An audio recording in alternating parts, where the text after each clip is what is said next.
Hi guys, I made the Billie Jean machine that I posted on Reddit yesterday. A few people asked for a tutorial, so I thought I'd make one. Basically it's just a series of loops with 8 beats or note blocks in them.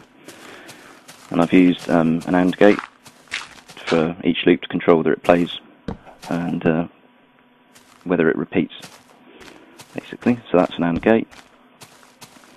It will have a switch on it later. So these are the new blocks added in version 1.3. You have to place them in the right direction with the arrow, and that's the way they flow.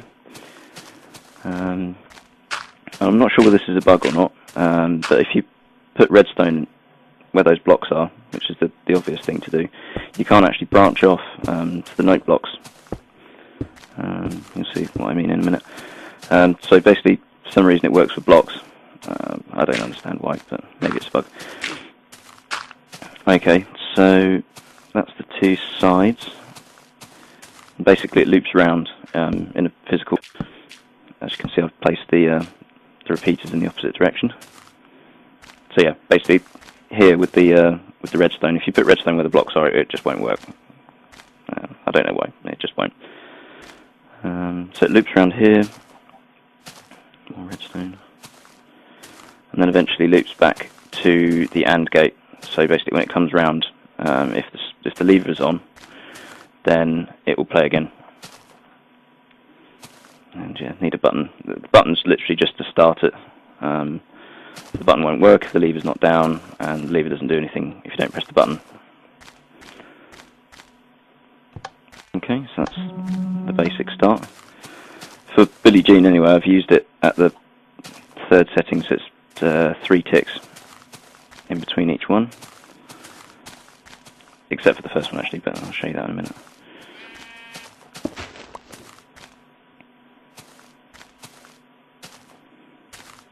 There's your 8 beats, and it loops around. And basically the AND gate is effectively 2 ticks to go through.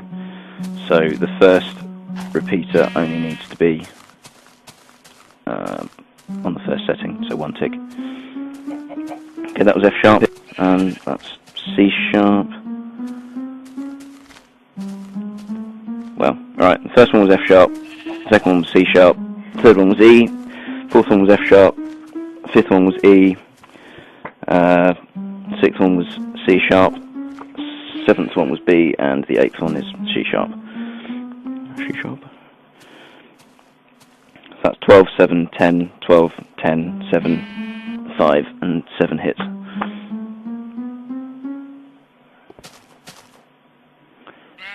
Yeah. I should have turned them off really.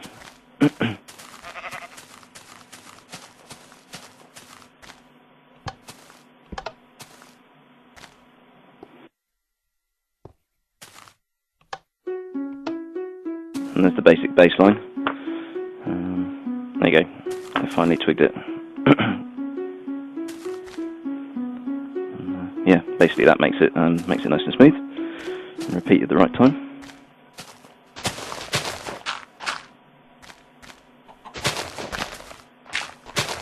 So as you may know, if the note blocks are on earth, it makes the harp sound, or piano as some people call it. I think it sounds more like a piano. But it needs to be wood blocks. So I'll go grab those.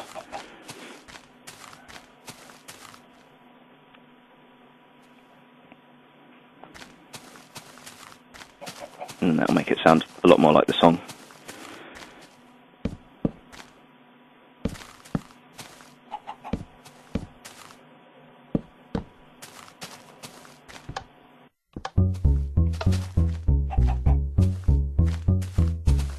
And glass and cobblestone and things make different noises. Now for the actual chords that play alongside the bass line. Now there are more efficient ways of laying out the redstone than this, but I just don't care.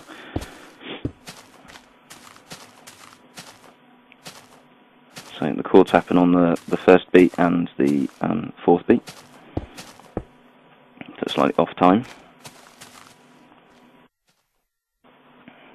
Okay, so that's A, next one's C sharp. Next one's F sharp, so that's 3, 7 and 12 hits respectively. And that's actually an F sharp minor chord, anyway, with an A bass and F sharp at the top. Next chord is an E. And basically I've laid it out as B, E, G sharp, which is 5, 10 and 14 hits.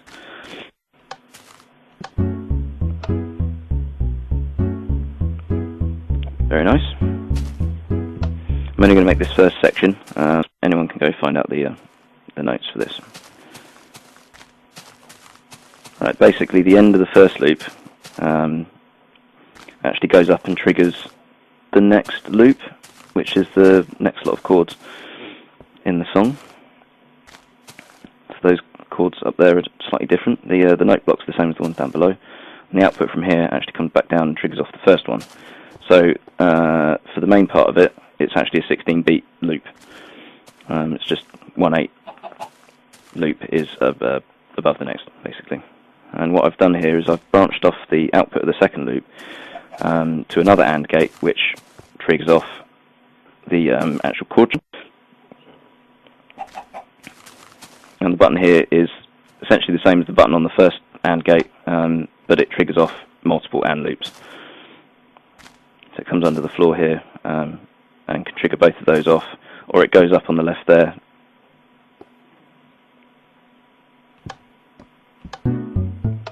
To the actual drum machine. So yeah, there's no timing involved. It's literally just whichever switches are on will play when the loop comes around to them. Up here we've got the in itself. It doesn't sound quite right with the song, but it's a bit tricky getting the notes. The sound's right, basically. I'll just sleep to get it back to day so you can see better. And this is just another 8 loop, except what I've done is I've put the note blocks on the outside rather than the inside, basically. So there's the AND gate for the drum machine there, the switch.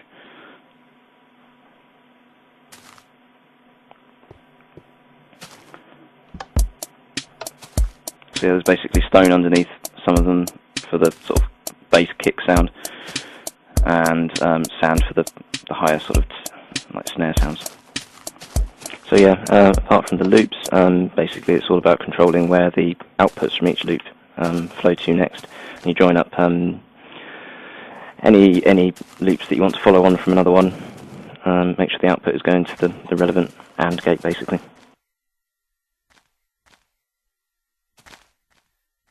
Also, I should mention that in the video, it starts with the chords muted, basically. What I've done is I've connected the redstone up to the back of the note blocks here, and when I throw these 2 switches, it plays them, and basically keeps the current to them, so that when the main loop trigger them off, they're already played, and they won't play again, basically. So then when I turn the switch off, it takes the power away, and they play as you see.